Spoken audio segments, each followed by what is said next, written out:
Bismillahirrahmanirrahim. Assalamualaikum warahmatullahi wabarakatuh.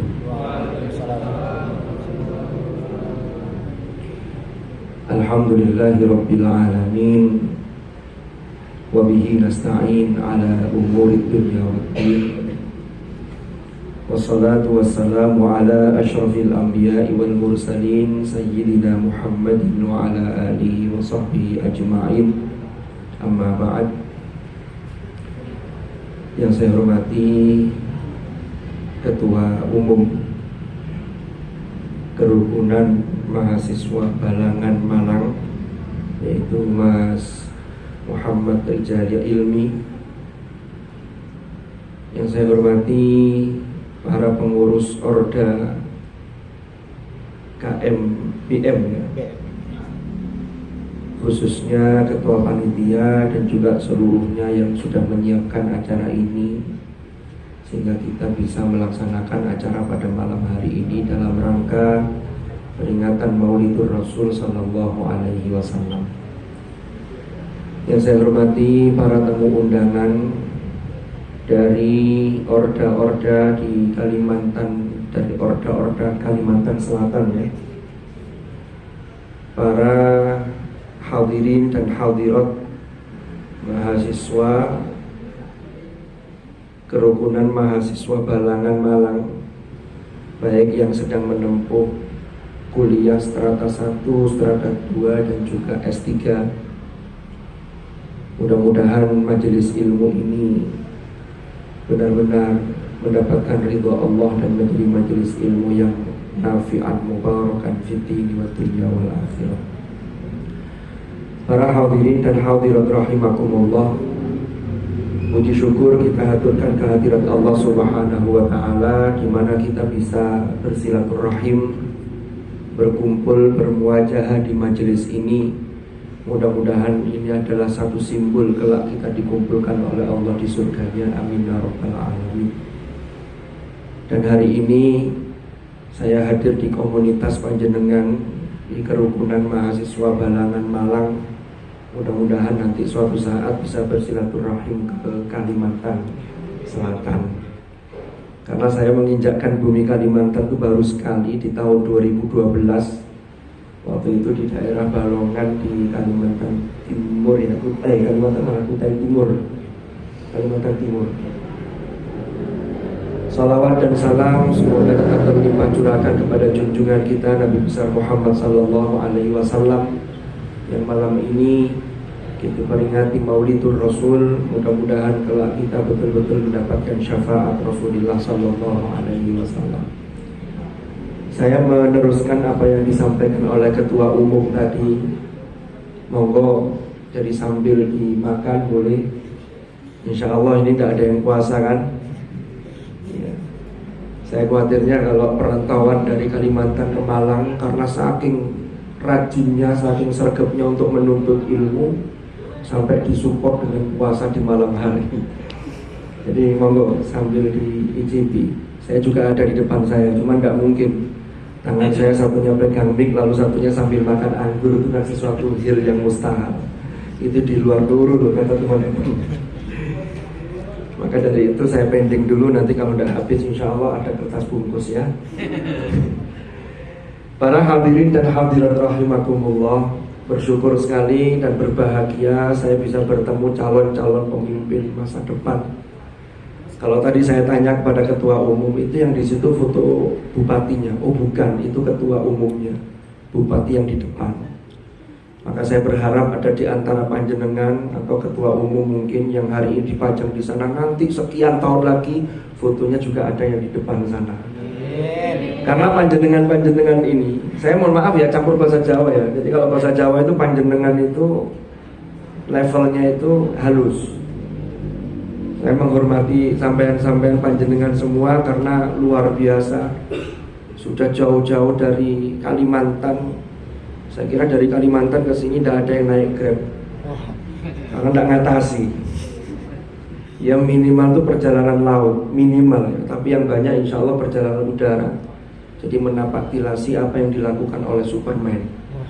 Jadi sudah perjalanan udara. Itu perjuangan yang luar biasa. Belum lagi malam ini memperingati Maulidur Rasul. Tidak jauh dari kita di sebelah sana, Masya Allah, itu ada Sarijan, ada Wa'abu, ada fotokopi kafe, apalagi? Wah, banyak sekali.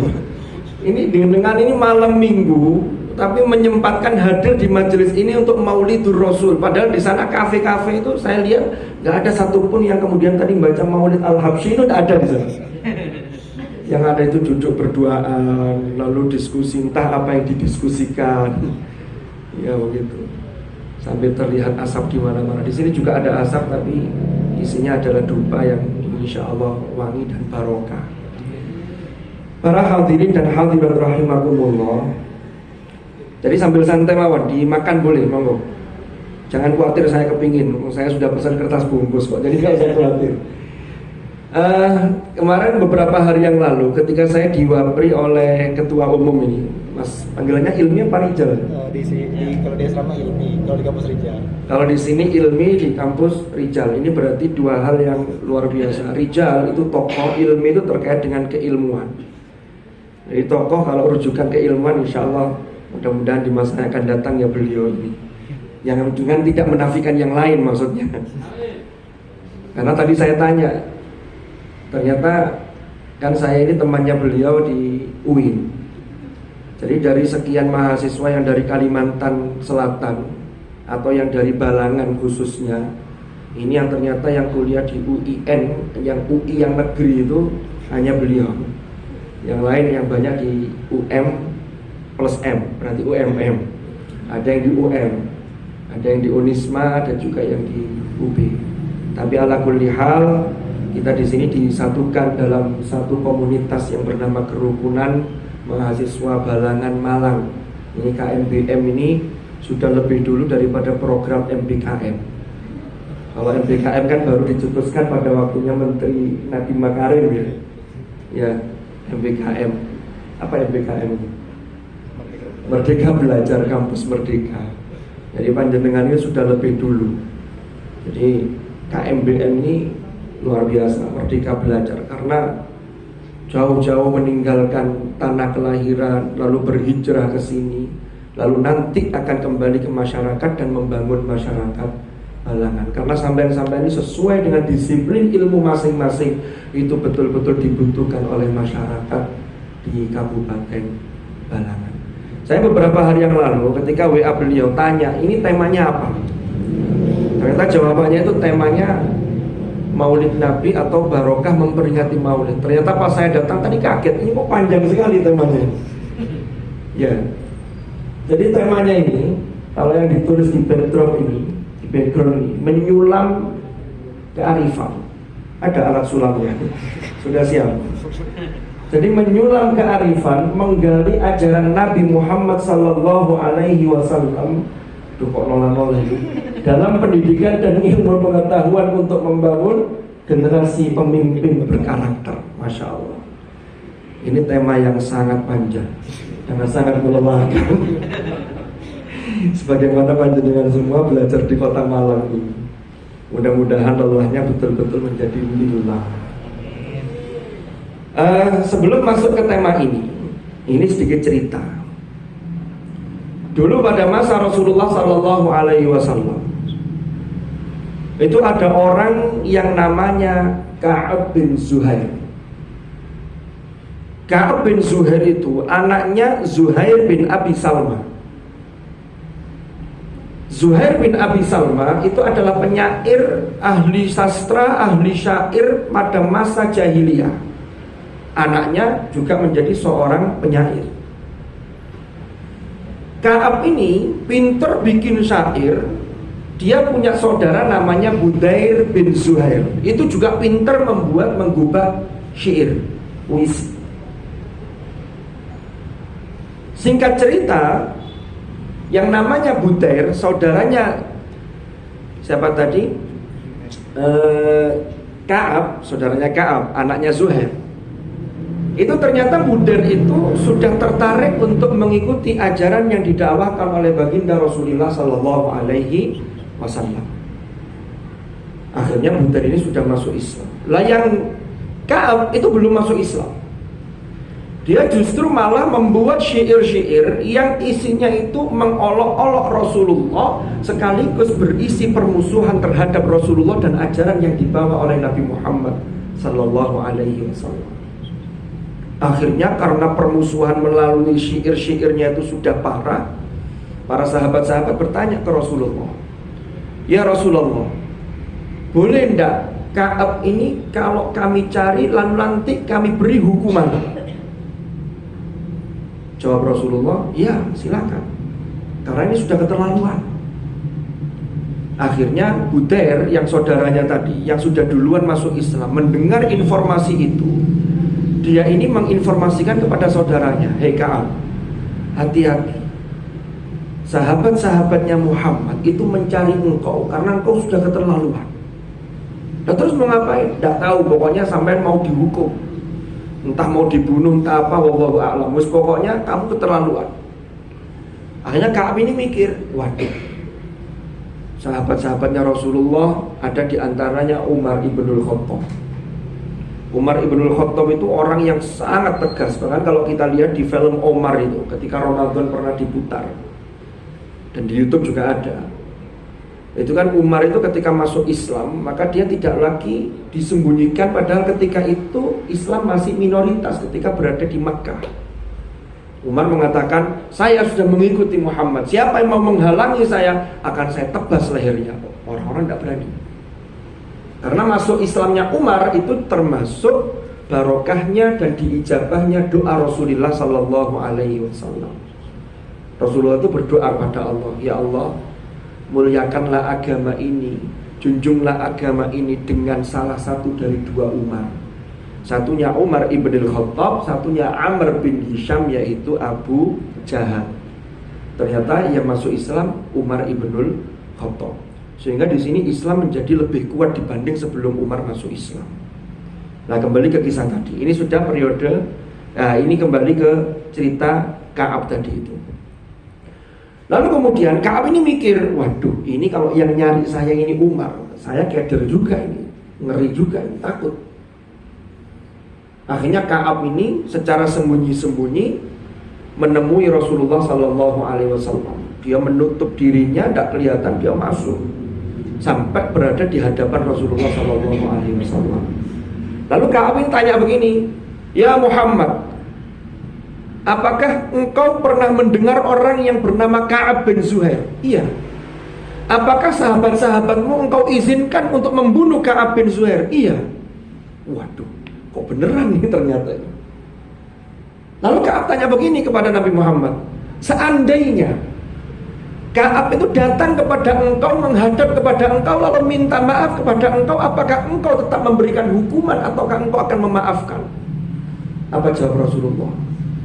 "Kalau dia datang kepadaku lalu menyatakan keislamannya, maka aku tidak akan menghukum dia dan aku ampuni." Mendengar jawaban itu Ka'ab lega, karena yang ditakutkan, wah berarti ini aman sudah. Akhirnya Ka'ab membuka hijabnya, membuka penutup kepalanya. "Wahai Muhammad, sayalah Ka'ab bin Zuhair. Saya menyatakan masuk Islam dan mengakui." Lalu bersyahadatlah Ka'ab bin Zuhair di situ. Lalu kemudian karena Rasulullah itu maha pemaaf yang luar biasa, karena meneladani sifat Allah, maka Ka'ab bin Zuhair seketika itu atau secara spontan membuat syair, membuat puisi yang isinya memuji Rasulullah sallallahu alaihi wasallam. Setelah dipuji oleh Ka'ab dalam untayan puisi yang dibuat oleh Ka'ab bin Zuhair itu, apa yang dilakukan Rasulullah? Rasulullah tersenyum, lalu kemudian Ka'ab diberi hadiah. Kata ulama, hadiahnya berupa selimut Rasulullah yang lorek-lorek. Lorek itu apa ya? Garis-garis. Rasulullah tersenyum. Rasulullah tidak berkata apa-apa. Maka dari kasus inilah ulama-ulama menyatakan pendapat bahwa memuji Rasulullah itu merupakan sunnah takririyah. Kan sunnah itu ada beberapa macam. Ada sunnah yang fi'liyah.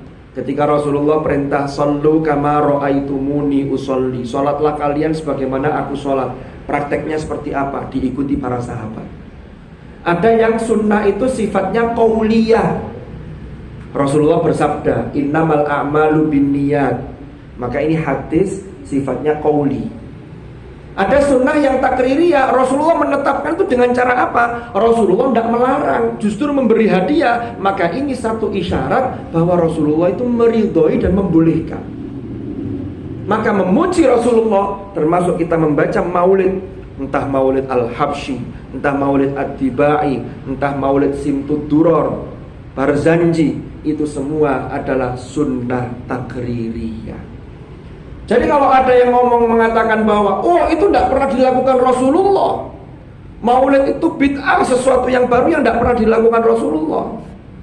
Gini loh. Al-Quran itu Allah sudah pesan. Panjenengan cek di dalam surah Maryam. Di surah Maryam itu Allah perintahkan wadhkur fil kitabi Ibrahim innahu kana siddiqan nabiyya. Wahai Muhammad, sebutkanlah, ingatlah, ceritakanlah di dalam Al-Quran itu kisah mengenai Ibrahim.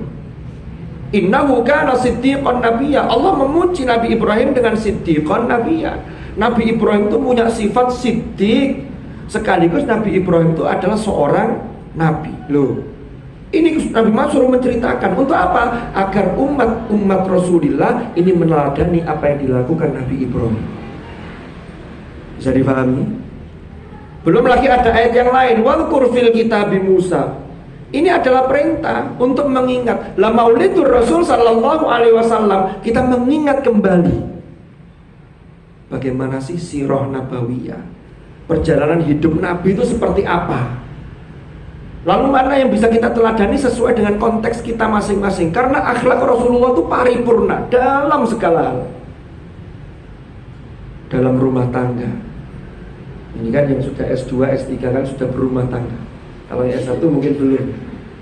Cuman mungkin keluarganya di Kalimantan nih. Wah, ini perjuangannya luar biasa, ini apalagi nih. Jadi betul-betul untuk ilmu.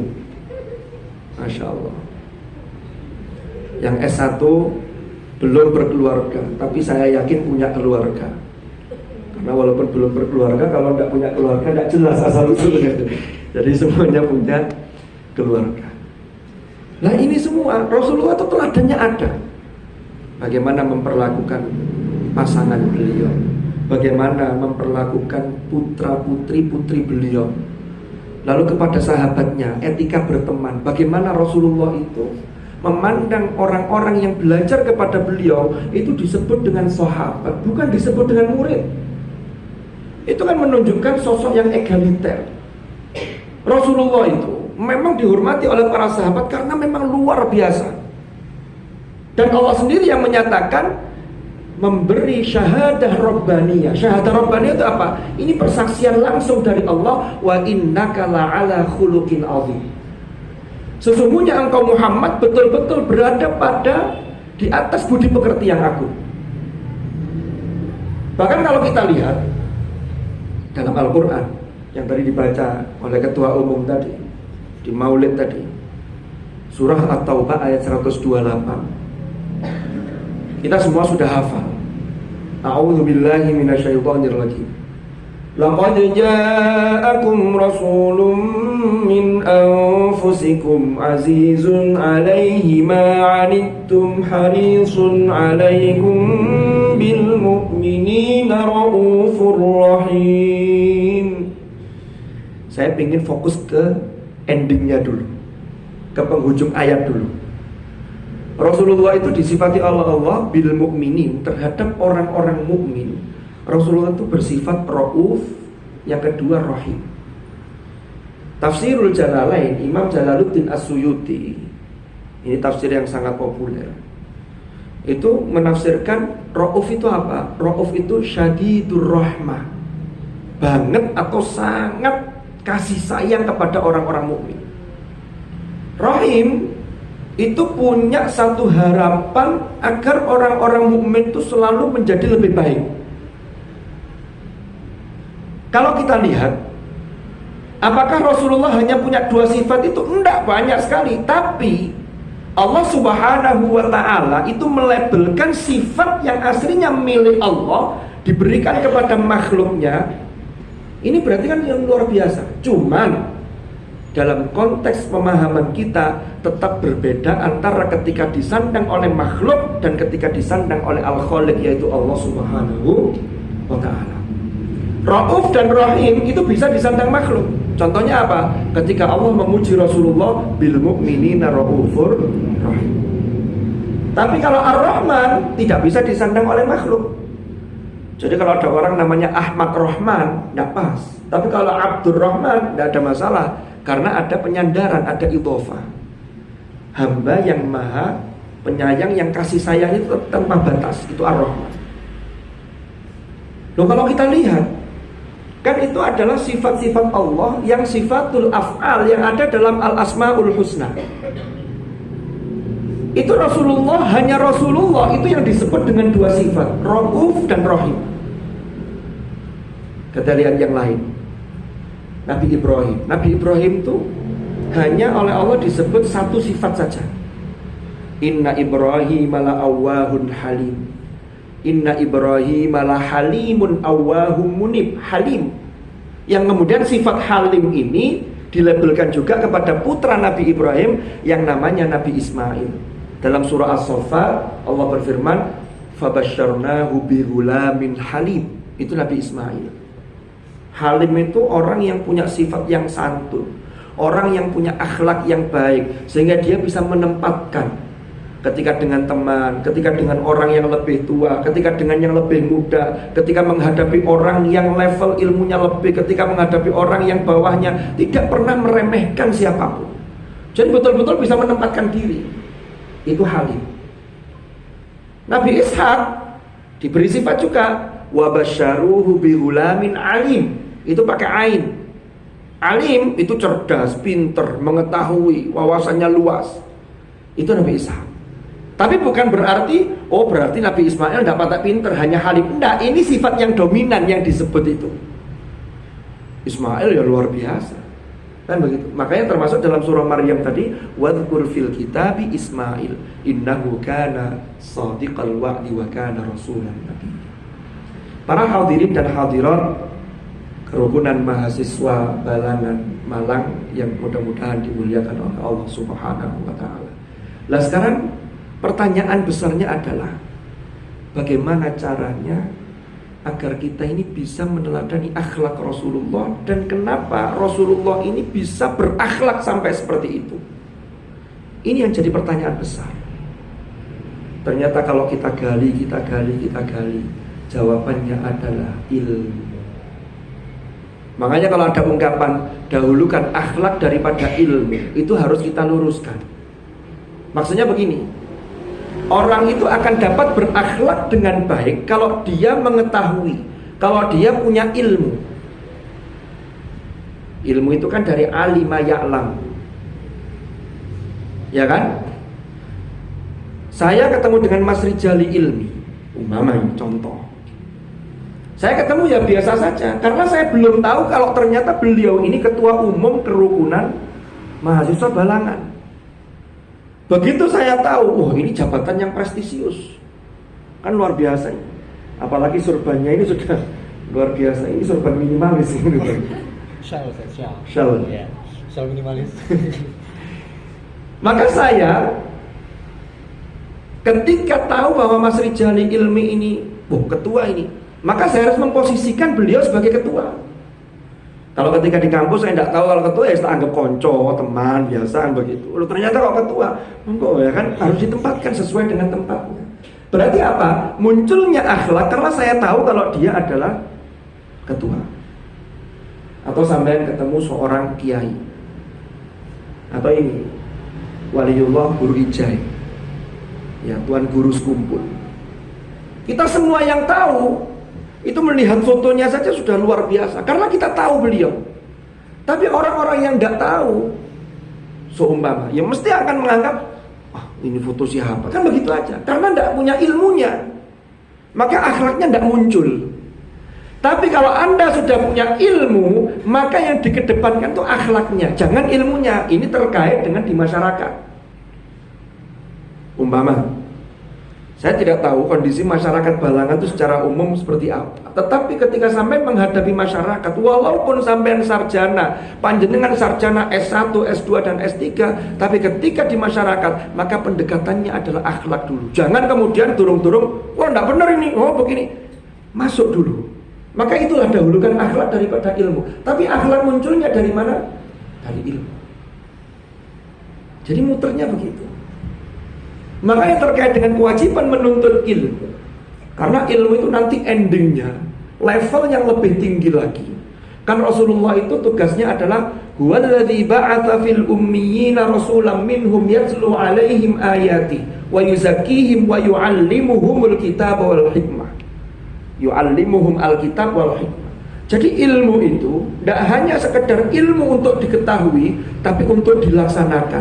Sehingga kalau ilmu itu dilaksanakan berarti bermanfaat untuk dirinya, maka orang itu sudah mendapatkan yang namanya hikmah.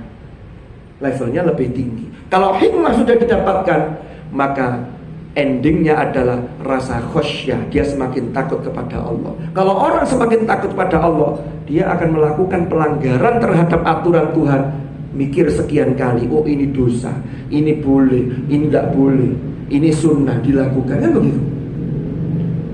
Sekarang itu banyak orang pintar, tapi tidak halim. Artinya apa? Tidak bisa menempatkan. Sehingga pinternya itu, mohon maaf, itu untuk menipu orang lain.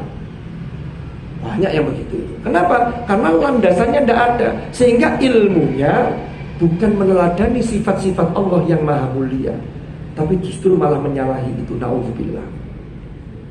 Para tokoh sufi, ulama-ulama tasawuf itu banyak riwayat yang kita dapati. Beliau itu sering menyampaikan satu ungkapan yang dinisbahkan kepada Nabi Muhammad SAW. Rasulullah itu bersabda, ini al-hadits au kama qala. Rasulullah pesan begini, takhallaqu bi akhlaqillah. Berakhlaklah kalian dengan akhlak-akhlak Allah. Kalau Allah punya sifat dalam Al-Asmaul Husna, ada Ar-Rahman, Ar-Rahim, ada Ar-Rauf, maka bagaimana kita ini menebar kasih sayang kepada sesama, tapi dalam arti yang positif. Jangan sifatnya individu. Nanti laki-laki perempuan yang belum mahram, yang bukan mahram, yang belum halal, saya ini cinta dan kasih sayang, meneladani Ar-Rahim. Nah ini nanti tidak pas. Ya, jadi harus pas konteksnya. Kalau Allah punya sifat al-mutakabbir, al-mutakabbir itu adalah takabur, ada sifat kesombongan, maka sifat sombong itu adalah hanya haknya Allah. Walahul kibriya. Al-kibriya itu hanya sifat yang boleh disandang oleh Allah. Maka bagaimana kita meneladani? Maka kita meneladani terkait dengan sifat sombong, maka kita sebagai hamba yang lemah, maka kita tidak layak untuk sombong. Maka jangan sampai kita ini takabur. Lawang ilmu yang dititipkan ketika kita itu hanya sedikit. Wa ma utitum minal ilmi illa qalila. Nah, terkait dengan tadi itu, terkait dengan ilmu, saya ingin mengangkat, karena memang ilmu itu luar biasa. Imam Al-Ghazali di dalam kitab Ihya wa Ulumiddin itu menempatkan bab tentang ilmu itu di halaman yang bab yang pertama. Di Al-Quran banyak ayat-ayat yang memotivasi seseorang terkait dengan ilmu. Makanya panjenengan ini perjalanan sampai di Malang ini, jauh dari keluarga, jauh dari orang tua, sesekali kangen, dua kali kangen. Tapi kalau sudah kelamaan kadang-kadang ada yang tidak mau pulang juga. Padahal di sana sudah diharapkan oleh masyarakat yang di sana, ternyata kecantol orang sini. Makanya tidak pulang-pulang. Karena yang di sini diajak pulang ke sana juga tidak mau, lah repot jadinya. Nah, itu terkait dengan ilmu, ayatnya banyak sekali. Qul hal yastawil ladzina ya'lamuna wal ladzina la ya'lamun innama yatadzakkaru ulul albab. Ada ayat yang lain, ya ayyuhalladzina amanu idza qila lakum tafassahu fil majalis fafsahu yafsahillahu lakum. Wa idza qila syuzu fanshuzu yarfa'illahu alladhina amanu minkum walladhina utul ilma darajat. Surat Al-Mujadalah ayat 11. Jadi banyak sekali yang memotivasi kita untuk menuntut ilmu. Surah Fatir, innama yakhshallaha min ibadihi ulama. Yang punya rasa khusyah di antara hamba-hamba Allah itu hanyalah para ulama, yaitu orang-orang yang punya ilmu. Imam Al-Ghazali, ini kan di sini kan kuliah, ini kan kuliahnya kan macam-macam. Maksudnya kuliah macam-macam itu jurusan yang diambil, bukan kuliah lalu macam-macam, enggak. Karena kuliah ya fokus kuliah. Ada yang jurusannya ilmu politik, kan luar biasa. Sosial politik aja. Ada yang jurusannya prodinya, pokoknya bermacam-macam. Ternyata kata Imam Al-Ghazali, ilmu itu ada yang sifatnya fardu ain, ada yang sifatnya fardu kifayah. Ilmu yang fardu ain itu apa? Imam Al-Ghazali memberikan kategorisasi. Ilmu yang fardu ain itu pertama terkait dengan ketauhidan. Tauhidnya harus benar. Tidak menyekutukan Allah. Ini mutlak, tidak bisa ditawar. Orang tidak bisa, saya tidak belajar tauhid, saya belajar langsung saja ilmu psikologi. Kropos jadinya. Yang kedua, karena Rasulullah tugas pertama kan yatslu alaihim ayati, membacakan ayat suci Al-Quran. Maka yang menjadi wajib bagi kita adalah sebagai orang Islam, sebagai muslim dan muslimah, maka ngaji Qurannya harus benar. Itu wajib, tidak bisa ditawar. Sholat itu wajib. Maka ilmu yang terkait dengan sholat dan yang mengantarkan kepada sholat, toharoh, fikih, mala yatimul wajib illa bihi fahuwa wajib, itu juga fardu kifayah. Wudunya harus benar. Jangan sampai kita ini karena umpama kuliahnya jurusan-jurusan yang umum, lalu wudunya tidak benar. Ini tidak pas. Kenapa? Karena yang jurusan umum itu juga wajib, tapi levelnya namanya fardu kifayah. Kalau ada yang dari Kalimantan sudah ngambil sosial, sudah ngambil politik, maka yang lain tidak harus politik. Ada yang sastra Arab, ada yang manajemen, ada yang sastra Jepang, ada yang macam-macam lah, ada yang psikologi. Itu fardu kifayah. Tapi yang fardu ain tidak bisa diwakilkan. Sama kayak dalam Islam itu kan ada sholat wajib, sholat 5 waktu, itu kan fardu ain. Kalau sholat jenazah itu fardu kifayah. Itu kalau ada orang yang tidak mau belajar agama secara baik, fikihnya asal-asalan, wudunya asal-asalan, sampai tidak tahu bahwa ketika membasuh tangan itu sampai siku, jadi nyincingnya tangannya itu hanya sampai sini, tidak sah itu wudunya. Kok dia tidak mau memperbaiki diri? Itu sama kayak orang begini. Ketika nanti ditanya malaikat umpama, kamu dulu belajar ilmu. Iya, ilmu apa? Manajemen. Manajemen apa? Manajemen hati. Ada nggak prodi manajemen hati di perkuliahan? Tidak ada. Manajemen hati itu urusannya terkait dengan tazkiyatun nafas. Lalu ditanya, oh iya bagus, sholatmu gimana? Wah ternyata sholatnya keliru, ternyata wudhunya keliru, baca Quran tidak bisa. Itu sama dengan orang ditanya, kamu sholat nggak? Iya sholat, tapi saya milih sholat jenazah, saya tidak sholat fardu. Tidak bisa. Maka yang fardu ain itu harus juga diperhatikan. Maka panjenengan jauh-jauh ke sini sudah bagus, karena sudah melakukan yang fardu kifayah. Tapi yang fardu ain jangan sampai dilupakan. Ini menjadi penting. Saya ingin mencoba untuk membahas surah At-Taubah ayat 122. Surah At-Taubah 122 itu terkait dengan perintah untuk menuntut ilmu. Allah berfirman, wa ma kana al-mu'minuna liyanfiru kaffah falawla nafara min kulli firqatin minhum ta'ifatun liyatafaqahu fid din wa liyunziru qaumahum idza raja'u ilaihim la'allahum yahdharun. Ayat ini aslinya konteks historisnya ketika itu berbicara mengenai perintah terjun ke medan perang pada masa Rasulullah Sallallahu Alaihi Wasallam. Di dalam At-Tafsirul Munir, tafsir karya Profesor Wahbah Az-Zuhaili, itu beliau menjelaskan zaman Rasulullah Sallallahu Alaihi Wasallam, ketika Rasulullah itu ikut berangkat untuk berperang, maka umat Islam semuanya wajib. Kewajibannya itu fardu ain. Yang laki-laki terutama, yang laki-laki. Tapi kalau Rasulullah tidak berangkat, Rasulullah mendelegasikan pasukan, ini hukumnya fardu kifayah.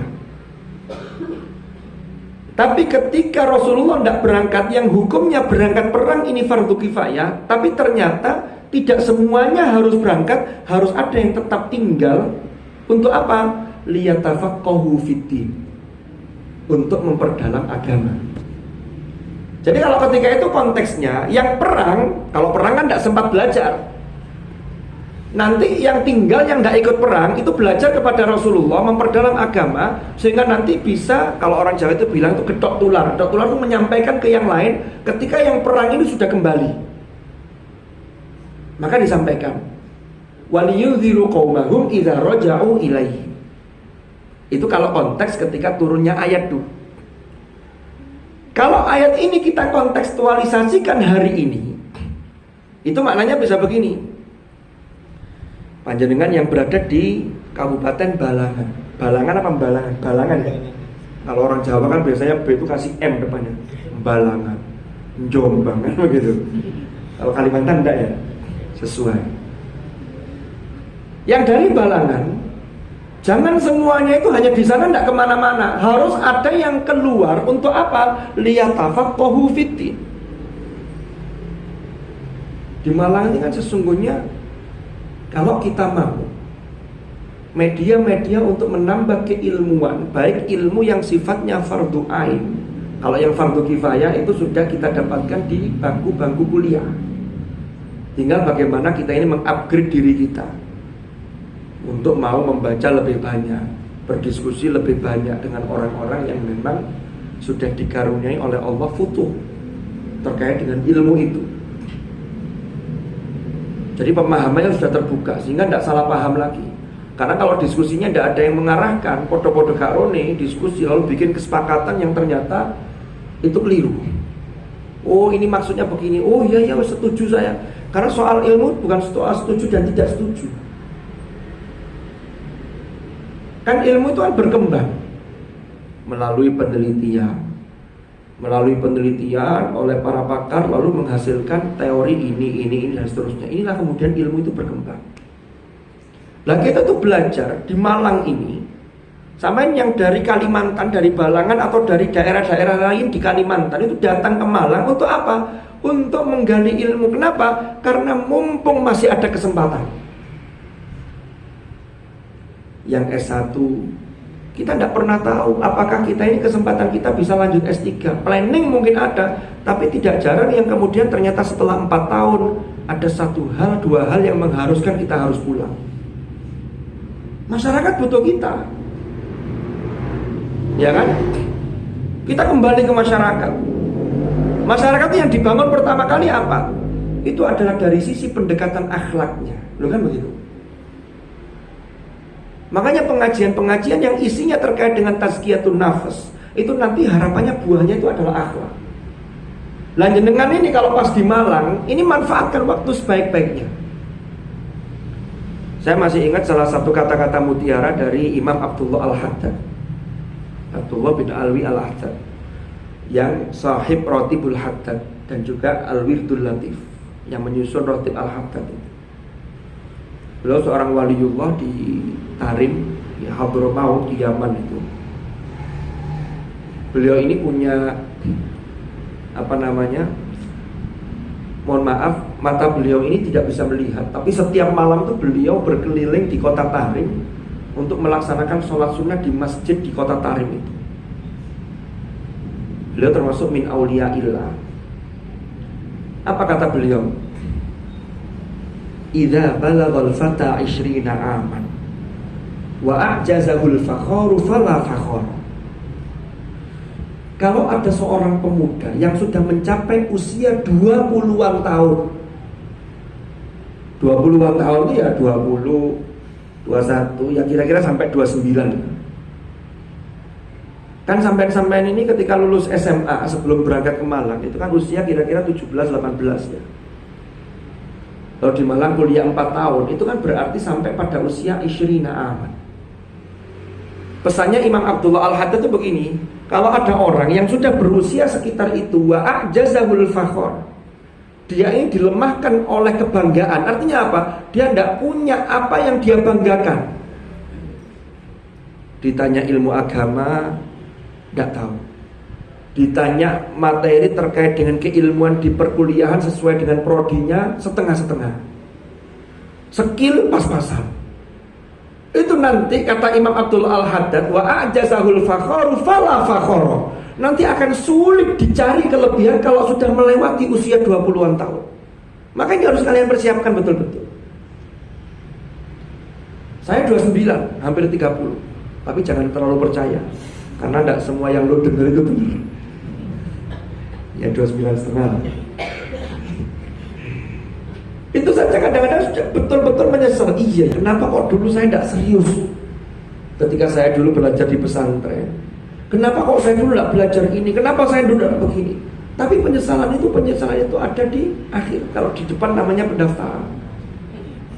Kan begitu. Ini karena sudah lewat.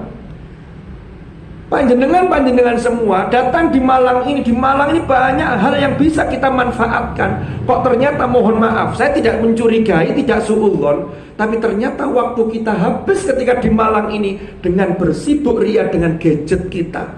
Umpama entah itu menjadi pasukan bocil FM, entah itu setiap hari kita gerakkan jempol kita, lalu kita ketawa-ketawa sendiri. Wah, nonton TikTok itu 1 jam nggak terasa, seret. Loh itu yang gerak cuma jempol. Ya kecuali kalau yang ditonton umpama pengajiannya siapa, ada ilmu yang masuk, sehingga ada upgrade keilmuan dan ketakwaan. Itu luar biasa.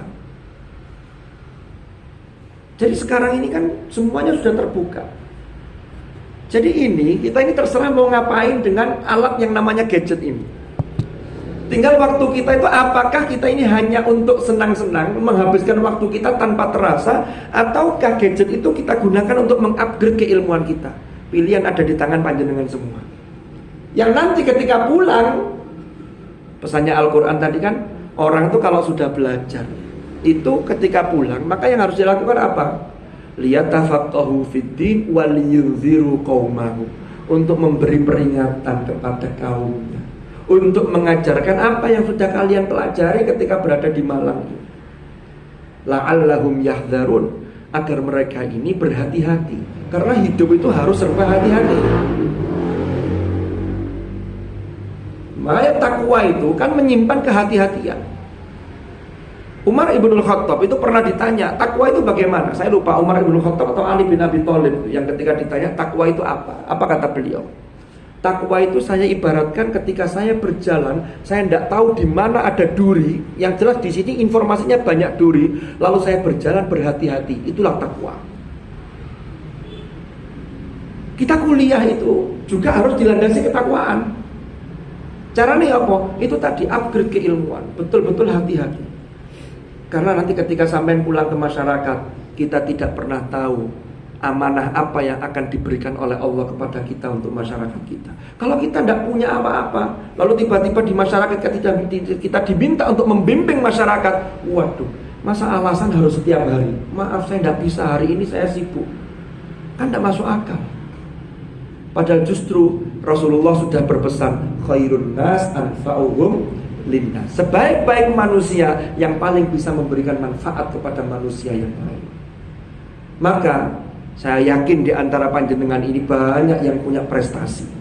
Nah, itu pialanya saja ada berapa ini. Tapi pertanyaan besarnya adalah, kalau prestasi-prestasi yang sudah kita peroleh ini, itu sesungguhnya bukan hanya untuk pajangan, tapi yang paling penting adalah bagaimana prestasi itu bisa bermanfaat untuk orang lain. Jadi prestasi itu sesungguhnya kan bagaimana itu bisa kita menularkan kepada orang lain.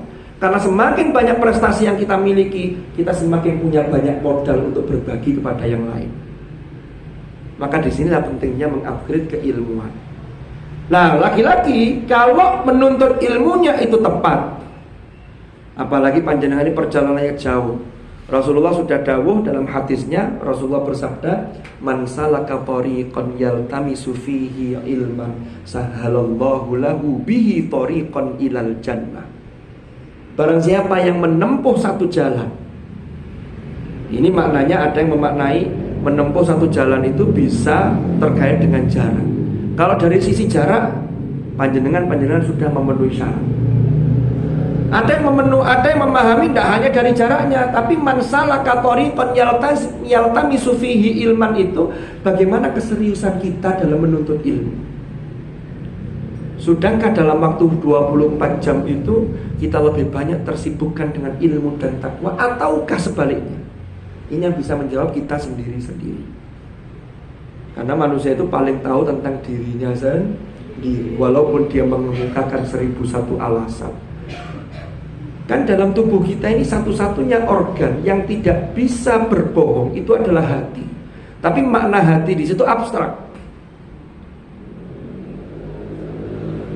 Kata orang tua yang biayai sampean, atau pemerintah balangan yang punya harapan kepada sampean-sampean semua yang belajar di sini.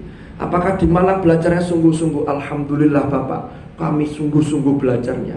Kata hatinya, gak saja nih kapatek temen. Itu hati akan bisiki begitu. Saya masih banyak mainnya, saya masih banyak nongkrong di kafenya. Umpama loh ya. Ya ini ketepaan aja malam ini ada di sini. Dan. Guyon.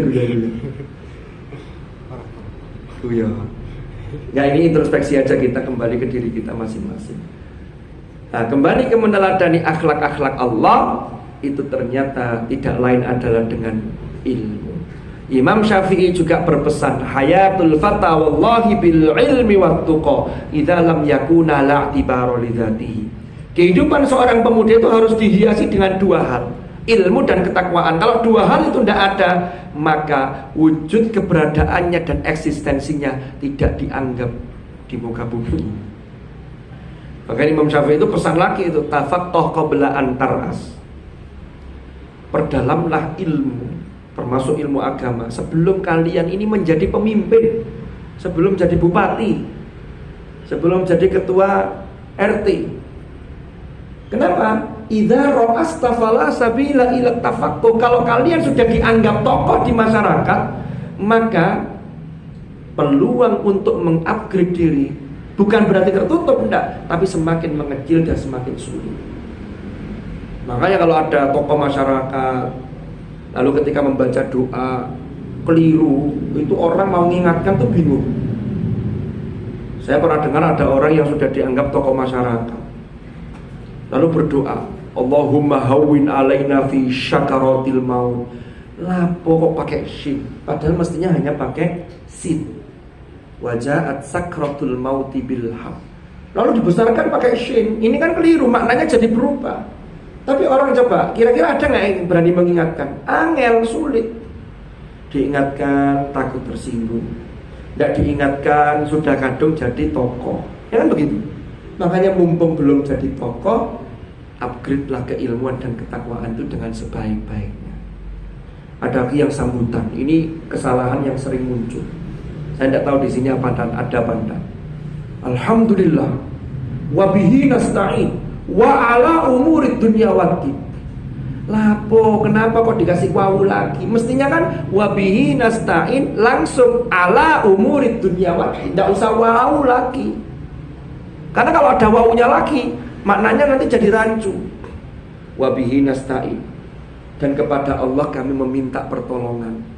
Mestinya kan pertolongan atas apa? Ala umurid dunya waddin. Lah dikei wawu. Kami meminta pertolongan dan atas urusan-urus yang ala umurid dunya waddin, dunia dan akhirat. Kan tidak pas. Itu hanya soal urusan wawu. Coba kalau itu sudah jadi tokoh, kira-kira ada nggak? Pak Yai, Tuan Guru, atau entah sebutannya apa kalau kiai di sana di Kalimantan? Guru ya. Kalau Tuan Guru itu Lombok ya. Ya kan guru ijai, guru sekumpul kan guru ya. Itu kan sebuah bentuk penghormatan. Di masyarakat tidak berani orang ingatkan, guru sampai salah, panjenengan salah, harusnya begini. Wah, itu kan repot. Makanya mumpung belum jadi tokoh, upgrade lah keilmuan kita sebaik-baiknya. Lalu terkait dengan ilmu, maka ilmu itu harus dilandasi terkait dengan ketakwaan. Maka ilmu yang dilandasi dengan ketakwaan akan betul-betul menghasilkan khasyah, yaitu rasa takut kepada Allah. Karena ketika nanti kalian menjadi pemimpin di masyarakat, menjadi pemimpin baik itu secara administratif di pemerintahan atau tidak, maka karakter seorang pemimpin itu tidak lain adalah dibentuk dari ilmu dan akhlaknya. Karena kenapa? Karena kalau orang sudah punya dua ilmu dan akhlak itu, maka pasti di dalamnya ada rasa khasyah. Sehingga mau melakukan hal-hal yang tidak baik itu mesti punya rasa takut kepada Allah Subhanahu wa ta'ala. Ini mungkin kira-kira yang bisa saya sampaikan, karena waktunya sudah malam, karena memang kita mulainya malam ya. Coba kalau tidak ingin terlalu malam, kita mulai dari pagi itu bisa seharian. Jadi karena memang waktunya sudah malam, dan mudah-mudahan ini sesuai dengan tema ini, dengan meneladani baginda Rasulullah SAW, kita ini bisa menggali, termasuk membangun generasi pemimpin yang berkarakter, yaitu dengan ilmu dan ketakwaan. Dan mudah-mudahan itu ada pada diri panjenengan semua, karena panjenengan semua ditunggu oleh masyarakat di Balangan sana untuk membangun masyarakat Balangan yang kemudian dalam skala yang lebih besar membangun Kalimantan Selatan, dalam skala yang lebih besar lagi membangun bangsa dan negara Indonesia untuk li'ila'i kalimatillah. Semoga manfaat, mudah-mudahan barokah. Saya tidak terlalu panjang, bukan karena apa-apa. Kalau saya semakin panjang, saya semakin tidak kuat, karena di hadapan saya sudah banyak makanan yang sudah siap saji. Jadi ini nanti insya Allah saya akan ngicipi, karena kebetulan saya juga tidak puasa malam ini. Wallahu a'lam bishawab. Mudah-mudahan manfaat, mudah-mudahan barokah. Terima kasih. Al-afwa minkum, hadanallahu wa iyyakum ajma'in. Assalamualaikum warahmatullahi wabarakatuh.